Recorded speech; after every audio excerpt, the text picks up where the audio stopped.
Buenas tardes.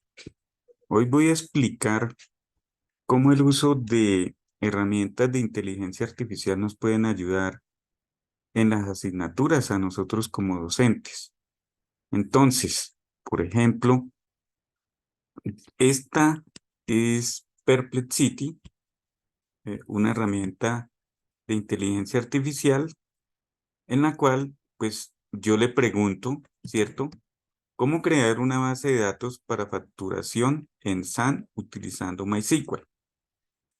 ¿Qué sucede? Aquí nos brinda una información donde nos da diferentes fuentes que podemos consultar. Tenemos una, dos, tres y cuatro. Esto ayuda al estudiante a que sepa que hay diferentes fuentes en las cuales puede soportarse para realizar el ejercicio. Acá nos dice que debemos instalar SAN, tener el acceso a PHP el creador de la base de datos, crear tablas e insertar datos. Esto es lo que nos va a ayudar a hacer en el proceso. Entonces nosotros verificamos y aquí nos indica directamente cuáles son las sentencias. Entonces las tenemos, con esto se puede guiar el estudiante, ¿sí? Y acá nos dice cómo insertar, ¿cierto? En una tabla. Realmente nos crea solamente la tabla. Entonces, no vamos a decir que nos va a hacer la tarea como tal. Simplemente nos orienta para realizar el proceso. Vamos a ir a Gemini. ¿Cómo crear una base de datos para facturación en SQL? Entonces, acá nos da los pasos. Crear una base de datos para facturación en SQL. Entonces, primero diseño de la base de datos, definir las entidades, etcétera, etcétera. Es decir, que también nos ayuda con una concepción, ¿cierto?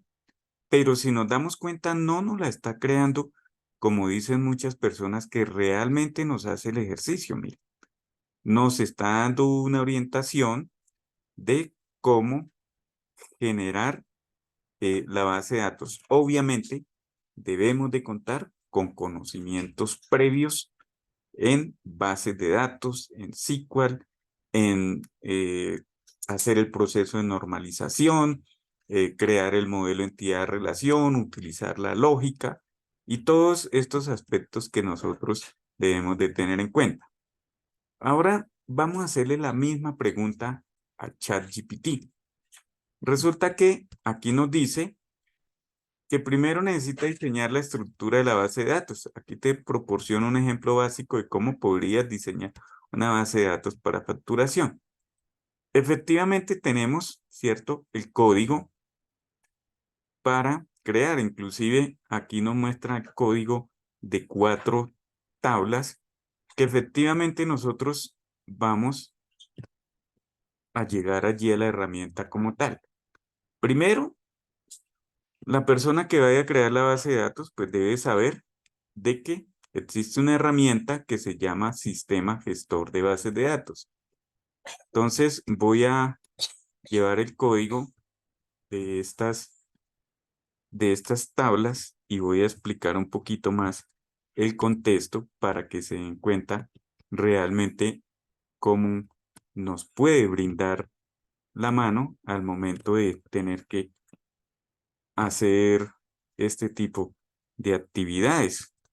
No solo en la parte pedagógica, sino que realmente ya en nuestro campo laboral. Entonces, vamos a revisar. Bueno, entonces las personas dirían que pues la inteligencia artificial nos hizo el trabajo al 100%. Eso es una gran mentira, porque primero que todo tenemos que verificar que acá nos están permitiendo solamente crear las tablas. Pero para poder crear las tablas, primero tenemos que crear la base de datos. Entonces, por ejemplo, yo le doy aquí, créate database facturación. Vamos a colocarle ese nombre. Facturación, punto y coma, que es la sintaxis que se requiere, y después le tengo que escribir use para que me permita usar la base de datos, perdón. facturación, punto y coma. Me equivoqué aquí, punto y coma. Ay, Dios. Listo. Bueno, ya solucionado ese asunto. La gente diría, bueno, pues muy sencillo, ya puedo crearlo. ¿Qué sucede? Resulta que, bueno, aquí nos dice que creamos la tabla clientes y que el cliente, el ID del cliente es la llave primaria y listo, no nos dice más nada. Entonces resulta que nosotros, si queremos decirle, es decir, esa llave primaria debe ser obligatoria, entonces aquí le podemos quitar esta coma y le decimos que no, null, para que se vuelva obligatoria. Ay, perdón, ya. Entonces aquí ya se nos, no, null, listo. El nombre, pues aquí es donde ya el estudiante o la persona que va a construir la base de datos debe tener conocimientos previos, como le decía, porque no podemos dejar un nombre así porque sí. Hay veces que el usuario o la persona que manda a crear la base de datos nos pide que se especifique primer nombre, segundo nombre, primer apellido, segundo apellido. Entonces tendríamos que ajustar esta parte y decirle que, pues, nombre, primer nombre o nombres para capturar el primero y el segundo, pues fuese también un varchar, pero no una extensión tan amplia. Lo mismo ocurre con apellidos. Colocamos un varchar y puede ser de 50 caracteres, se me ocurre a mí. Lo mismo el tema de la dirección. Está muy amplio, ¿cierto? La cantidad de caracteres, la ciudad también está muy grande. El teléfono no puede ser varchar. Podemos colocarle que es un IN. Vamos a suponer que si ese IN es de 11 caracteres, lo dejamos así que él por defecto lo toma. Listo. ¿Qué sucede? Que aquí en producto también nos da, ¿cierto? Una clave. Aquí nos dice que el producto es un entero, pero tenemos que, vuelvo y le repito, tener conocimiento porque si es un código, posiblemente sea un varchar para que acepte diferentes tipos de datos, números, letras, etcétera, etcétera. Y más hoy en día que utilizamos códigos de barras. Entonces se me ocurre dejarlo de 20 como por ahora. Y lo mismo, al ser una llave primaria, pues no debe permitir que queden espacios vacíos. Entonces le colocamos no null y esto obligará para que agregue el dato.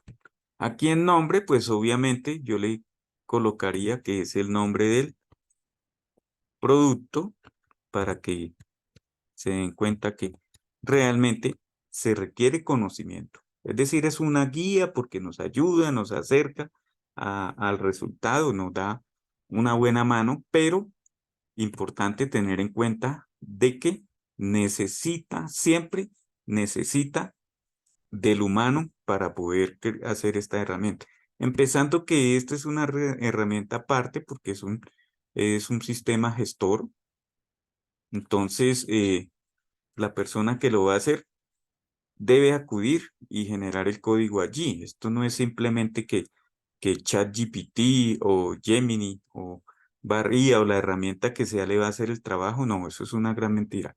Es una ayuda porque pues a uno con tantas cosas que hacemos, estas sentencias son, hay veces extensas, a uno se le pueden estar olvidando, pero sí nos acercan, obviamente, no vamos a decir que no, sí nos ayudan bastante. La idea de esto es aprovecharlas de una buena manera. Entonces, miramos que en esto nos fundamenta teóricamente, nos da una buena concepción de qué es lo que vamos a hacer, unos ejemplos, podemos mirar referencias bibliográficas, inclusive nos llevan a videos explicativos donde nos dicen cómo generar la base de datos.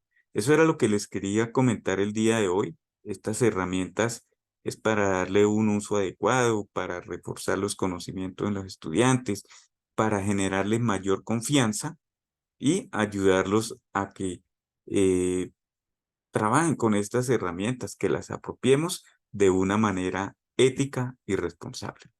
Entonces, muchísimas gracias y eso es todo.